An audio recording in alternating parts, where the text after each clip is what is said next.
Hi everyone, my name is Peter Loshak. Today is Tuesday, July 30th. I'm going to discuss the MLB card tonight. On Tuesday, yesterday was a small frustrating card yesterday in MLB. Sorry if anyone tailed me big, although if you bet sized inappropriately and tailed too big, you have only yourself to blame. You have to bet size appropriately at all times, whether you're tailing other people, buying picks, doing your own handicapping, no matter what you're doing, bet size appropriately always. And I learned yesterday, I was reminded once again why that's so important, because I did have big plays on the Angels. Finally, Detroit got a win, and I had big plays, of course, on the Dodgers to hit Gray and the Colorado relievers, and neither one of those things happened. I had a couple other nice plays though. Cincinnati was an obvious big play even at the big line, so I had a winner there, and a couple other plays. Miami on the first half, but in general, it was a losing day for me yesterday.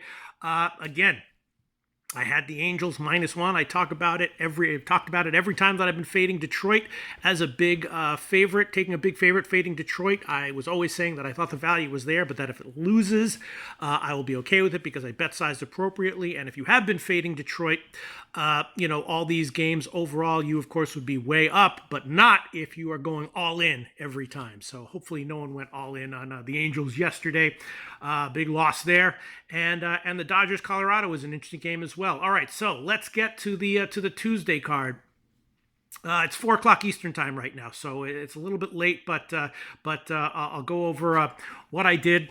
The only two plays that I hit last night on the overnight line, which usually, they wind up usually being my best plays in general. I did take the Yankees -1, even as a big favorite, although not really a huge favorite, just -200 last night, and now it's gotten bet up to like -210 or 15 or so, but I took a -1, which wound up coming to like -160 or so, and I hit the over 11 in Seattle and Texas. Those were the only two plays that I hit on the overnight line. Yankees -1 and Seattle and Texas over 11. Still think there probably is value with the Texas game over 11.5. We'll talk about that in a minute. And the Yankees, this guy Clark looks very vulnerable. Hap has not been great. But the Yankees lineup for 9 innings against Arizona's lineup for 9 innings, probably more often than not, much more often than not, will come out on top. So I took the Yankees -1 on the overnight line, and I took Seattle and Texas over at 11 on the overnight line. All right, and then this morning, bunch of other plays that I jumped on, and I'll tell you what those were. Let me just remind myself here of what the plays were. Sorry. Get my sheet. My sheet is not prepared right now. Sorry. Hold on one second. All right, here we go. Today's card. I did take first 5 innings over in San Francisco, Philly. It was a high line, 6. Smiley, I was expecting to struggle in his first start, and he didn't. He had a good start, got strikeouts, got grounders, and so he pitched well. He's still, I'm expecting him to have some duds going forward. This could be one of them. But if he doesn't have a dud, it's not unthinkable at all that Philly could put up all 6 runs in the first 5 innings alone. So I took the Philly-San Francisco first 5 innings over at 6.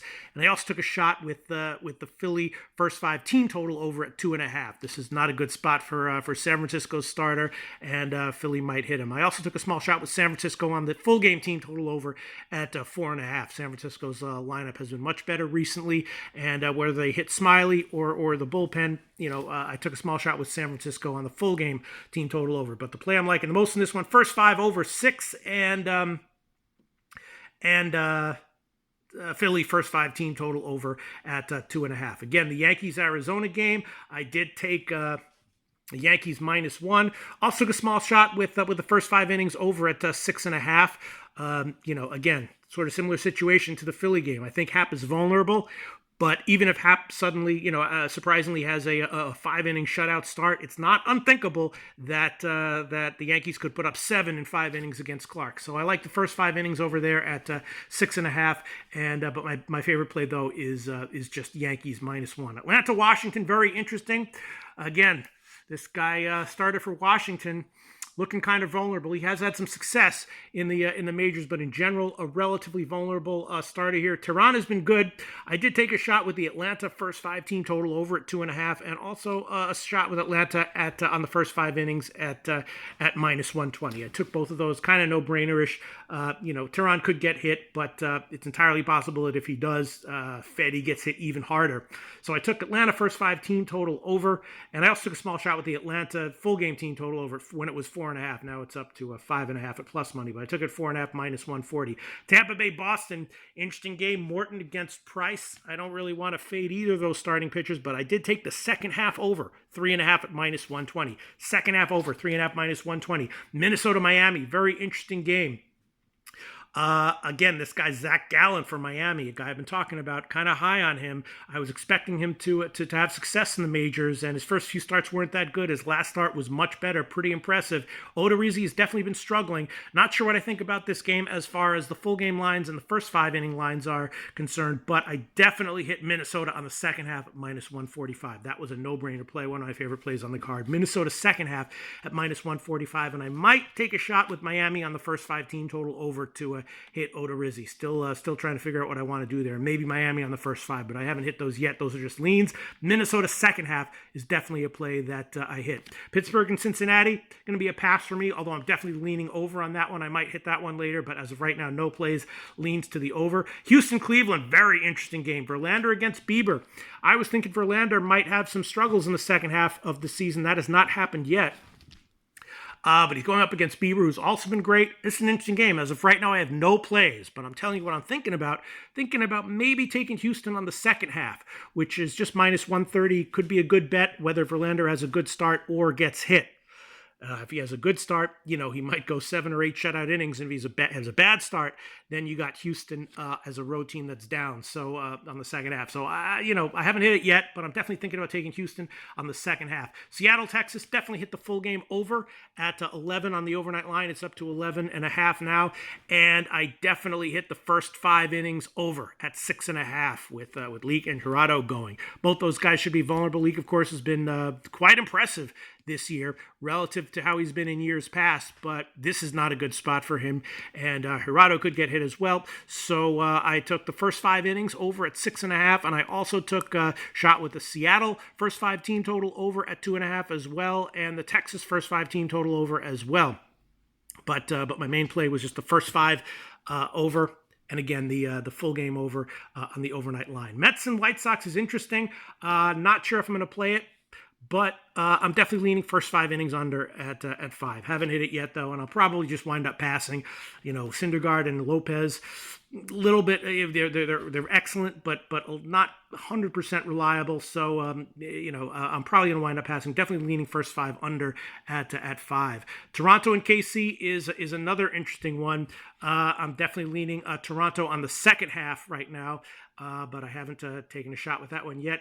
Cubs and St. Louis, Wainwright, Darvish, interesting game, going to pass. Dodgers and Colorado, what can I say? I got burned betting on offense from the Dodgers yesterday, but I did it again tonight. I took a shot with the Dodgers -1. I took the first 5 innings over at 8, and I took the Dodgers full game team total over at 7.5. Freeland has been better. Again, this looks like not a good spot for him. The Dodgers were absolutely quiet last night. A little bit surprising, very surprising to me, but I'm again bet sizing appropriately. So if the Dodgers again score 1 run tonight, I'll be fine, especially if all the other plays win. But I did take the Dodgers -1, first 5 over at 8, and the Dodgers team total over full game at 7.5. Milwaukee and Oakland, no play as of yet. Definitely leaning over, though.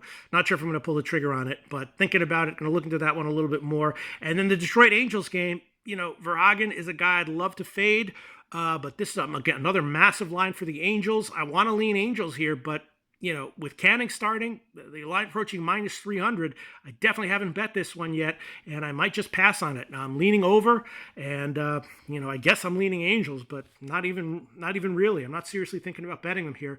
Only thought, I haven't bet the game at all yet, and the only thing I'm thinking about is taking a shot with the over. So once again, plays that I'm definitely liking: Yankees -1 for sure. First five over in San Francisco, Philly, and the Philly first five. Team total over for sure. Tampa Bay, Boston, second half over 3.5 for sure. I'm liking that one. Seattle, Texas, first five over at 6.5, and the full game over at 11 for sure. I'm liking that one. And Dodgers to hit Freeland in Colorado, not for sure. I'm liking it, but not for sure. Those are my thoughts for tonight's MLB games.